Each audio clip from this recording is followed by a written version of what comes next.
papadyunat natin ang ating motor. Alam niyo kung bakit? Biyahe tayo ng La Union at Ilocos. Kaya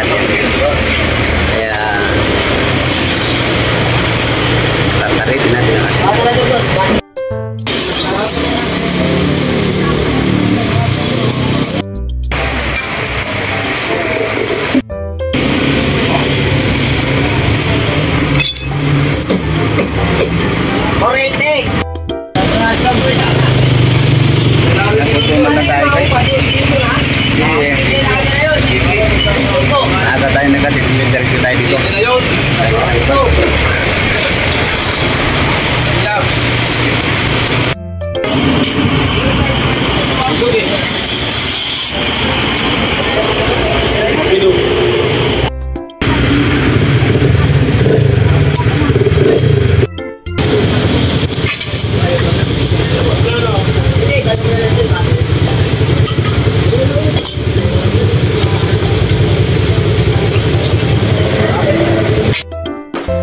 what's up guys? So sa kanya nag-ready tayo papunta ng Ilocos. So biyahe tayo guys. So matagal-tagal na rin na hindi tayo nakabiyahe na papunta ng Ilocos. So actually alis kami mga 10:30 guys. Meet up namin ni Padre Grande dyan sa Apple Ikutan. So yan guys, let's go tayo ng Ilocos Sur. So yan guys, medyo mambo ng panahon, may ulan. So sana paglabas ng metro nila ay wala ng ulan. So yun guys, ride safe tayo.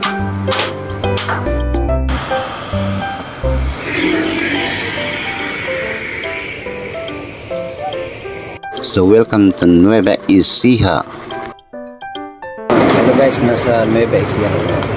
Nueva Ecija.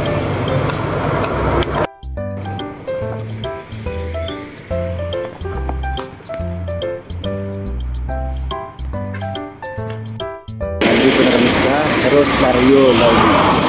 Kaya naman na kami dito guys.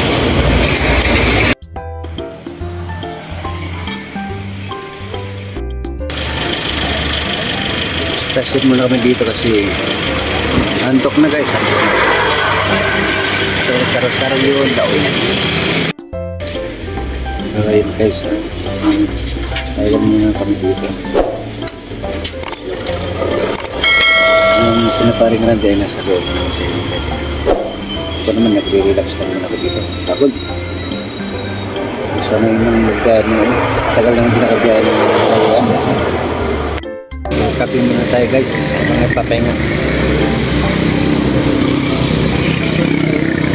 Tanggal ng uyat. What's up guys? Nandito kami sa Pagbawang Lagyan. So kung makikita nyo, bukid ito. Ito yung tinatamnan ng tabako, diba? Pagkabi nila kay Song lalakay ni Mando sinisya ka pala nagay bulbulod ko takwa taktuno ka mga aluwag-luwag hindi maksan sa mga kaluwag gawin ngayon mo. Lugat kalat tantino ka mga lamuskada. So yun guys, uwi na tayo at pupunta tayo ng Tagutin, Ilocos Sur. So actually guys, siniwan namin yung motor namin dun sa kalsada dahil maputik dito. So lakad muna tayo. Punta tayo ng Tagutin, Ilocos Sur.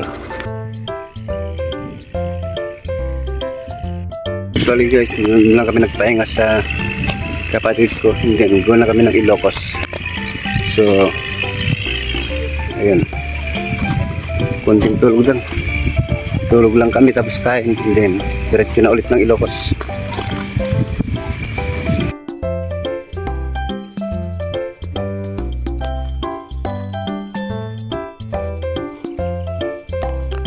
Okay, welcome dito tayo sa Tagutin, Ilocos. So bali dito tayo magbabakasyon guys, dito sa farm nila.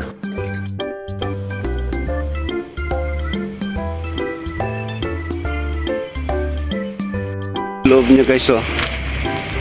Ito yung loob ng farm na binibinta. So ang halaga nito ay 100 million. naibig ka isang hektarya. So, puntahan natin yung mga karnero doon, yung mga tupa. Puntahan natin guys. Maraming karnero doon. So, for silang property na to. 1.5 hectares. So, 100 million ang price niya. Kasama na yung bahay na yon. Saka ito. So, dalawa yung bahay niya guys. Kasama na lahat dito. So may mga kulungan din dun ng gustong mag-alaga ng hayop.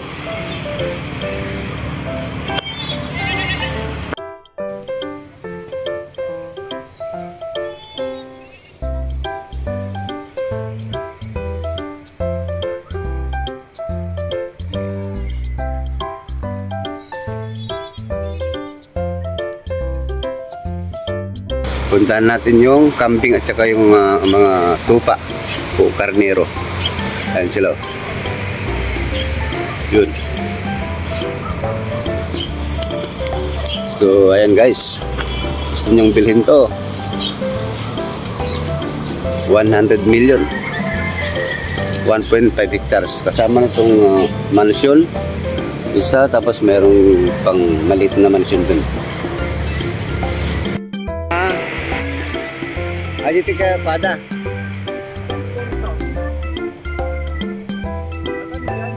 Apa yan? Anda nga pagpukisan, di ba pagpukisan data?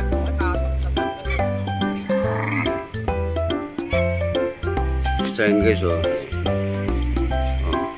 Ilan sila? 1, 2. So yan mga boss, bali 8 tupa yan. At alam niyo ba kung sinong pastol niya? Ang pastol nila ay yung gansa.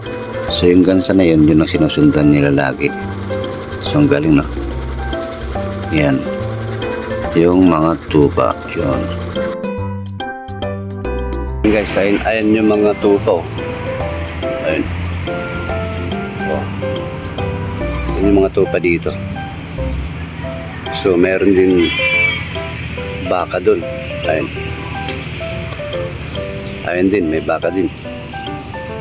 Ayan.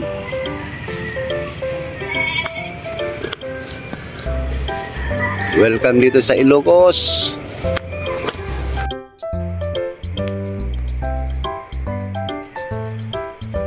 So ayan mga boss, hanggang dito muna ang ating video. Sana nag-enjoy kayo sa inyong panonood. Maraming salamat, and to God be the glory.